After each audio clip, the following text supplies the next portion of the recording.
स्वागत है दोस्तों आप सभी लोगों का सोलो लेवलिंग के एक नए एपिसोड के अंदर। जैसा कि हम लोगों ने लास्ट वाले एपिसोड तक देख लिया था कि सुहो एमेट को उस डंजन से आजाद करवा देता है और शैडो डंजन के अंदर ले जाता है। जिसके बाद दूसरी तरफ मिस्टर जिन चुल, जिनको कि ली मिनसुंग के ऊपर शक हो रहा था कि वो कुछ ना कुछ गड़बड़ कर रहा है, और तभी उनके पास किसी का फोन आता है और वहीं पे लास्ट वाला एपिसोड खत्म हो गया था। तो इस एपिसोड की शुरुआत में वो उस कॉल को पिक करते हैं और पिक करते हुए कहते हैं, ओह सर, आप तो मेरे पास बहुत ही ज्यादा रेयर कॉल करते हैं, क्या हुआ? जिसपे वो बंदा उनसे माफी मांगते हुए कहता है कि एसोसिएशन लीडर, मुझे माफ कर दीजिए, मैंने आपको एकदम से इस तरीके से कॉल कर दिया। लेकिन मिस्टर जिन चुल उनसे कहते हैं कि आप मुझे कभी भी कांटेक्ट कर सकते हैं, और हंटर एसोसिएशन के शुरुआती दिनों में आपने हम लोगों की काफी ज्यादा मदद की है, तो आपकी मदद करने में हमको कोई भी दिक्कत नहीं होगी। बताइए सर, किस लिए आपने मेरे को कॉल किया है? तो असल में ये बंदा कोई और नहीं, योजिन होता है। योजिन उससे कहता है कि मैंने हंटर एसोसिएशन से इसलिए कांटेक्ट किया है क्योंकि मेरे को उनसे कोई काम था।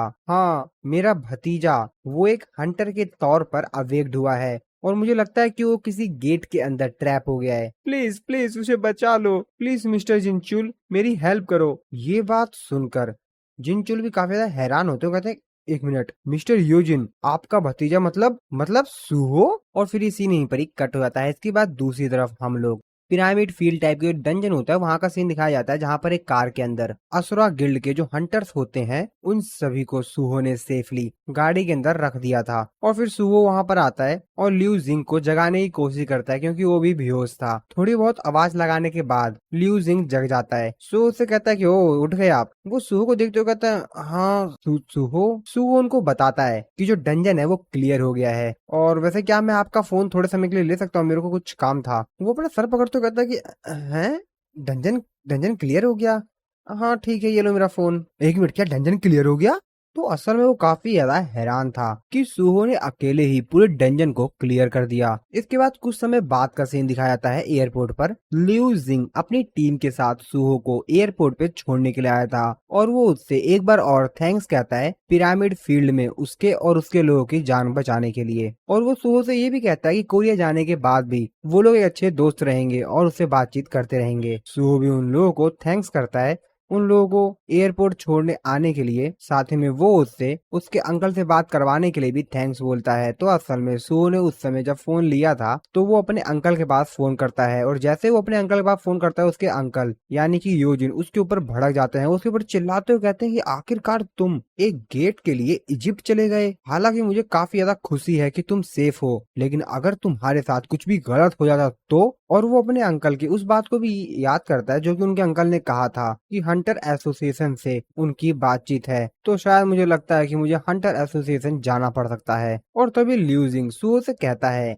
कि वैसे ये थोड़ा सा अजीब नहीं है कि एक मॉन्स्टर जो कि एस रैंक या उससे भी ऊपर का लग रहा था, उसने लड़ाई नहीं की और डंजन्स को कोलैप होने दिया। अब सुहो भी क्या बताए, वो भी कहता है कि हाँ हाँ, थोड़ा सा अजीब तो है, लेकिन मैं काफी ज्यादा लकी था इसलिए मैं बच गया। हालांकि सुहो तो मन में कुछ और ही कह रहा था। वो अपने मन में सोचते हुए कहता है कि हाँ, लेकिन मैं इनको अब सच भी तो नहीं बता सकता हूँ कि आखिरकार एमिट के साथ क्या हुआ। और फिर हम लोग को पता चलता है कि असल में जब एमेट को शैडो डंजन में ले आया गया था उसके बाद क्या हुआ था। तो असल में अभी भी एमेट की जो जंजीरें हैं उससे वो आजाद नहीं हुआ है। तो असल में एमेट की जो चैन थी ना वो निकली ही नहीं थी, और अब एमेट शैडो डंजन में भी इन चेन्स की वजह से नहीं निकल सकता है, यानी कि अब उसको शैडो डंजन में ही रहना होगा। सो उससे कहता भी है कि जैसा कि मैं तुम्हारी सील को रिलीज नहीं कर पाया और तुमको इन चैन से आजाद नहीं करवा पाया, तो इसीलिए मैं जो अपना प्रॉमिस है उसको भी पूरा नहीं कर पाया। जिस पर एमेट उससे कहता है कि तुम इतना ज्यादा चिंतित क्यों हो रहे हो, क्योंकि तो तुम्हारा ओरिजिनल प्रॉमिस था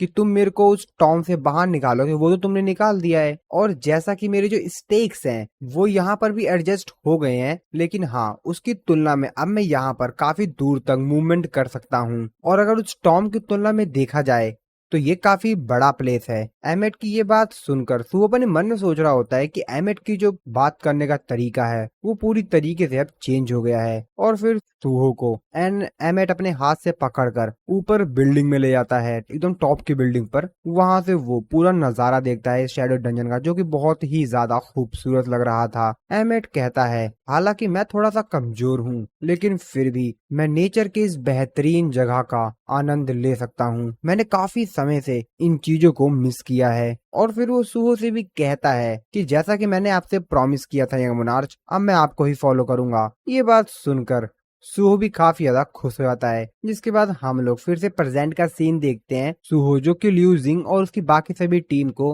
वहां से बाय बोलकर जा रहा होता है। वो अपने मन में सोच रहा होता है कि शैडो डंजन के अंदर एक गेट ओपन हुआ और फिर एक अर्जेंट क्वेस्ट आ गया। मुझे लगता है कि ये सब कुछ इसलिए हुआ ताकि मैं एमिट से मिल सकूं और उसको अपना टीममेट बना सकूं। जिसके बाद वो लिू जिंग और बाकी सभी लोगों को वहां से बाय बोलकर चला जाता है। लिू जिंग सुहो के बारे में ही सोच रहा होता है। सांग सुहो जो कि मॉन्स्टर्स को समन कर सकता है, काफी बेहतरीन तरीके से फाइट कर सकता है, यहाँ तक कि वो अपने आप को ट्रांसफॉर्म भी कर सकता है। लेकिन ये सिर्फ एक बी रैंक का हंटर है। मुझे जल्द से जल्द अपनी गिल्ड से कांटेक्ट करना होगा ताकि वो इसको हायर कर सके। इस तरफ सुहो और बेरू जो कि अब प्लेन में बैठने के लिए जा रहे थे। बेरू सुहो से कहता है कि काफी लंबा समय हो गया है मोनार्च, मैं प्लेन में नहीं बैठा हूँ। सुहो भी उससे कहता है कि मैं इसमें कुछ हेल्प नहीं कर सकता हूँ क्योंकि जो गेट कोरिया से कनेक्ट करता है वो क्लोज हो चुका है, तो हमको प्लेन से ही चलना होगा। और अब सुहो का जो लेवल था वो भी काफी ज्यादा तेजी से इंक्रीज हो गया था। और ऐसा इसलिए हो पाया था क्योंकि उसने बॉस मॉन्स्टर को हरा दिया था और साथ ही में उसने जो उसका अर्जेंट क्वेस्ट था उसको भी कंप्लीट कर दिया था। सुहो बेरू से कहता है कि वैसे बेरू, मेरी जो करंट स्टेट है उसको एक हंटर की रैंक में कौन सी रैंक मिलनी चाहिए। जिसपे बेरू उनसे कहता है कि मेरे हिसाब से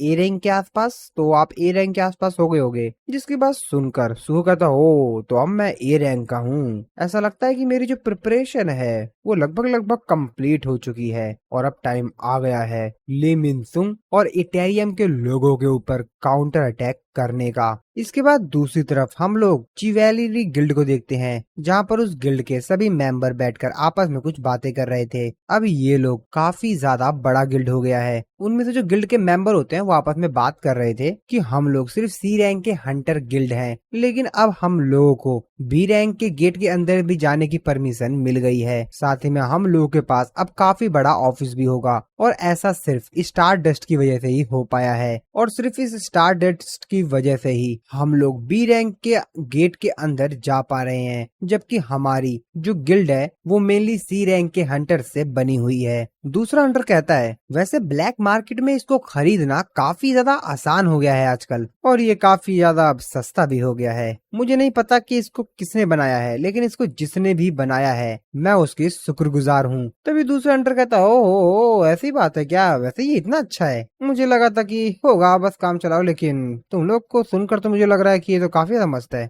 जिसपे दूसरा बंदा उससे कहता है कि हे तुम तो बी रैंक के हंटर हो है ना। हाँ वैसे तुम इस चीज को कैसे समझ सकते हो कि हम लोगों को कैसा फील हो रहा है। तो असल में ये जो हंटर था इसका नाम था किम सांगसू, जो कि एक बी रैंक का हंटर है। जिसपे किम उन लोगों से कहता है कि मैंने सुना है कि हंटर एसोसिएशन एक लॉ लाने वाला है जो कि स्टार डस्ट के यूज के ऊपर कुछ प्रतिबंध लगाएगा। जिसपे बाकी हंटर काफी ज्यादा नाराज हो जाते हैं, चिल्लाते कहते हैं कि क्या क्या ये क्या बकवास है। जब इस चीज का कोई साइड इफेक्ट है ही नहीं तो इसके ऊपर कोई लॉ लाने की क्या जरूरत है। और वैसे भी हंटर एसोसिएशन की तो अच्छी बात है ना कि हम लोग ज्यादा से ज्यादा गेट को क्लोज कर पाएंगे। और ये काफी ज्यादा फ्रस्ट्रेटिंग बात हो जाएगी क्योंकि हम जैसे लो रैंक की जो गिल्ड है वो तो कुछ कर ही नहीं पाएंगे, और स्टार डस्ट की वजह से ही तो हम लोग अपने से ऊपर लेवल के जो गेट है उनको क्लियर कर पा रहे हैं। जिसपे किम उन लोगों को साफ साफ मना करता है और उन लोगों से कहता है कि मैं इस चीज को लेकर अब कुछ नहीं कर सकता हूँ, और अगर तुम मेरे से कंप्लेन भी करो तब भी मैं इस चीज पे कुछ नहीं कर पाऊंगा। तभी ये लोग देखते हैं कि यहाँ पर इटेरियम और उसके साथी आए हुए थे। इस चीज को देखकर तो किम और बाकी सभी जो मेंबर्स थे वो काफी ज्यादा हैरान होते हैं कि अब ये लोग कौन है। इटेरियम वहां पर आकर कहता है कि क्या यही है चिवैलरी गिल्ड,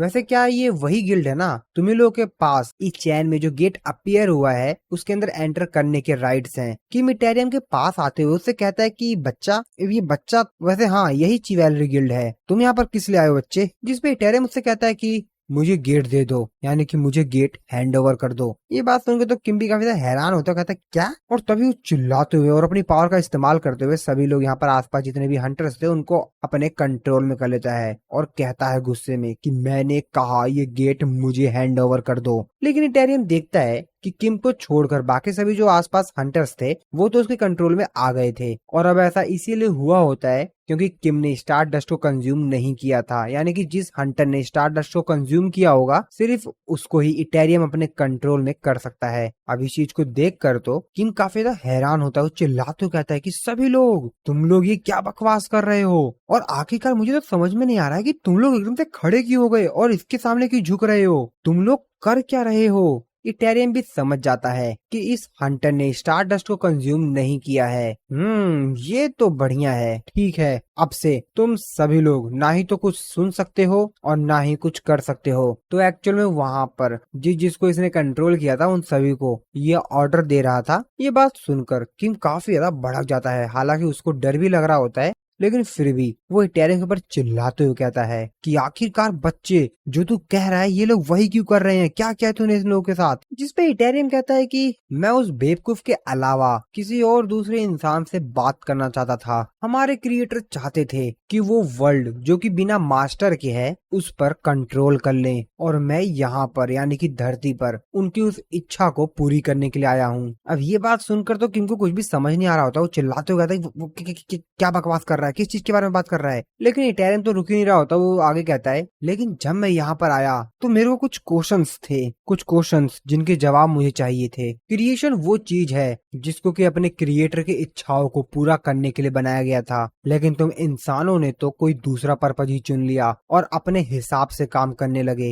वैसे क्या तुम अपने क्रिएटर की जो इच्छाएं हैं, उसकी जो विशेष हैं, उसको पूरा भी कर रहे हो। क्यों उसके ऊपर चिल्लाते हुए भड़कते हुए कहता है कि क्या कि क्रिएटर, आखिरकार ये है कौन, कौन है ये। सभी लोग इसके ऊपर एक साथ अटैक करो, सभी लोग अटैक करो, और अपनी स्वॉर्ड निकाल कर उसके ऊपर अटैक करने के लिए जाता है। और तुझे क्या लगता है तू अपना यहाँ पर हक जमाएगा, जो कुछ बोलेगा वो हम सुनते जाएंगे। तू एक छोटा बच्चा हो सकता है, लेकिन इसका मतलब ये बिल्कुल भी नहीं है कि तेरी हरकतें के लिए मैं तुझे माफ कर दूं। अब उसकी ये बात सुनकर तो इटेरियम बहुत ज्यादा भड़क जाता है, वो कहता है क्या बोला तूने बच्चा, वैसे क्या तूने अभी मेरे क्रिएटर को बुरा भला कहा है ना, तूने अभी मेरे क्रिएटर को बुरा भला कहा ना। और किम की ही खंजर को निकाल कर उस पर टच करते हुए कहता है एम्पलीफाई, और किम भी अपनी स्वॉर्ड निकाल कर उसके ऊपर अटैक करता है। हालांकि वो काफी ज्यादा डर रहा था, उसके पसीने निकले थे, लेकिन उसके पास कोई और ऑप्शन भी नहीं था और वो उसके ऊपर अटैक करने के लिए जाता है काफी ज्यादा तेजी से। लेकिन किम उसके ऊपर अटैक कर पाता उससे पहले ही वो अपने डैगर से उसके ऊपर अटैक कर उसको घायल कर देता है। और वो अटैक इतना ज्यादा खतरनाक था कि किम इस अटैक में मारा जाता है। तो एक्चुअल में यहाँ पर किम के अलावा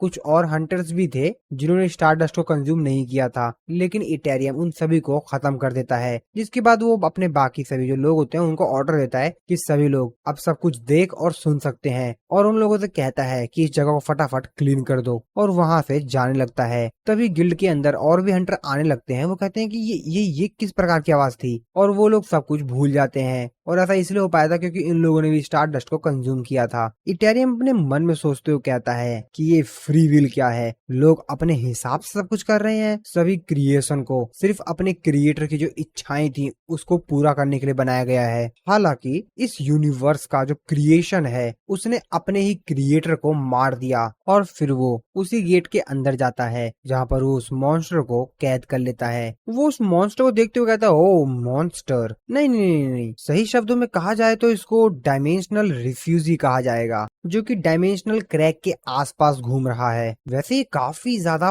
पेनफुल रहता है कि जब आप अपने घर को ही गवा दो और आप बस चारों तरफ घूमते रहो, ये बहुत ही ज्यादा पेनफुल होता है। और मैं तुमको एक और चांस दूंगा ताकि तुम अपने इस गुस्से को दिखा सको, अपने अंदर के इस गुस्से को बाहर निकाल सको। तो जाओ जाओ और सब कुछ तबाह कर दो, जो भी तुम चाहते हो वो करो। और वो उसको गेट के अंदर से आजाद कर देता है, यानी कि अब वो गेट के बाहर जाकर तबाही मचाएगा। इटेरियम आगे कहता है कि वैसे मेरे को अभी इस दुनिया को और भी ज्यादा इन्वेस्टिगेशन करने की जरूरत है, और ऐसा सिर्फ मैं अपने क्रिएटर की विश को पूरा करने के लिए करूंगा। दूसरी तरफ एयरपोर्ट के पास हम लोग एक गेट को देखते हैं जहाँ पर हंटर पहुंच गए थे। वो हंटर बात करने लगते हैं कि वैसे ये जो गेट है वो काफी ज्यादा खतरनाक दिखाई दे रहा है, और इसके अंदर से जो मैजिक पावर आ रही है उसके हिसाब से हमको इस गेट के अंदर जाकर इसके अंदर जो मॉन्स्टर है, बॉस मॉन्स्टर, उसको तुरंत खत्म करना होगा, नहीं तो मेरे को लगता है कि ये डंजन ब्रेक हो जाएगा। और मुझे चिंता है कि अगर ऐसा होता है यहाँ पर तो एयरपोर्ट को बहुत ही ज्यादा